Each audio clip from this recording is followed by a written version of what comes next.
Guys, let's talk about this game tonight, because what we saw was not what anybody really expected to see. But, Rodney, we heard the guys talk about the coaches. You heard Cris Collinsworth during the game say, this Titans team, the defense is playing with attitude. That starts with their head coach, Mike Vrabel. He's a former teammate of yours. What did he bring tonight with his team? I thought Mike Vrabel was fantastic. I think he should be in a Coach of the Year conversation. Think about this. He loses his very best player.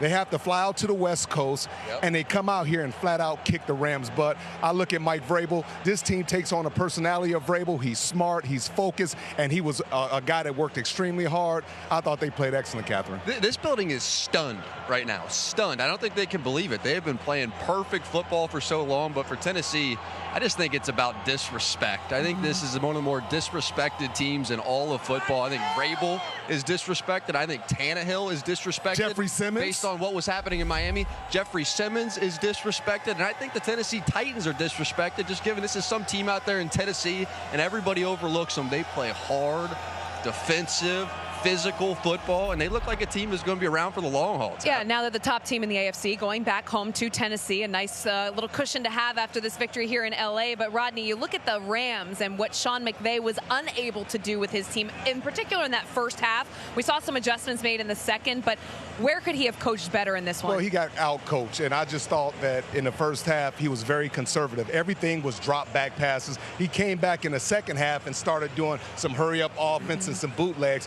but to me, he just didn't have his team prepared. When I saw him in warm-ups, I said, this team doesn't look like it's fired up. Tennessee looked fired up, and I told you that. So I don't understand it. You have an opportunity. You just signed Von Miller, so you should be excited. You should be ready to run through a brick wall, and they don't do that. They just come out here and flat lay an egg, and I was just really disappointed with Sean McVay. They couldn't block him at all. That was the story at the beginning of the game. Jeffrey Simmons was just blowing up every play, every passing play, and you made a good point right there. I like when they started going up-tempo, started running this offense a little bit more up-tempo. You started seeing those guys tire out, but this was the beginning of the game. Simmons took over. Absolutely, and I told you, I said, Jeffrey Simmons is a guy, he's a very good player, but no one gives him enough credit. But also we talked about Danico Autry coming in, making a difference. Kevin Byard. We talked about Harold Landry III with 9 sacks.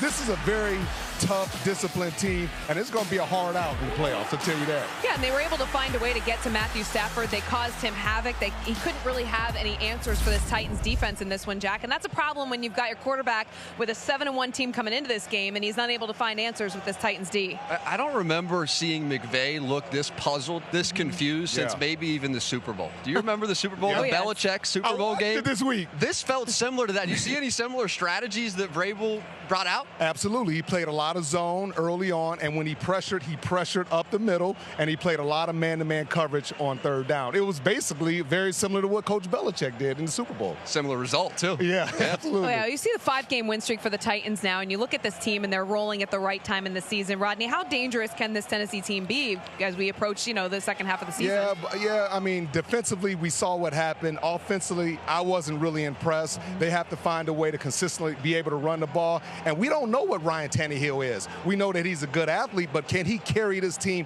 on his back if he has to? That's what we're going to find out. And it was interesting to see without the king, everybody was going, so now all this weight goes on Tannehill's shoulders, but really it was the defense that shouldered all of that added responsibility. The pick 6 went all the way back for a touchdown, then they had the other interception and ended up at the 1-yard line, so the defense was creating the scoring opportunities. They were paying them off. Yeah, Adrian Peterson making his debut here in this game. Did you notice anything from him?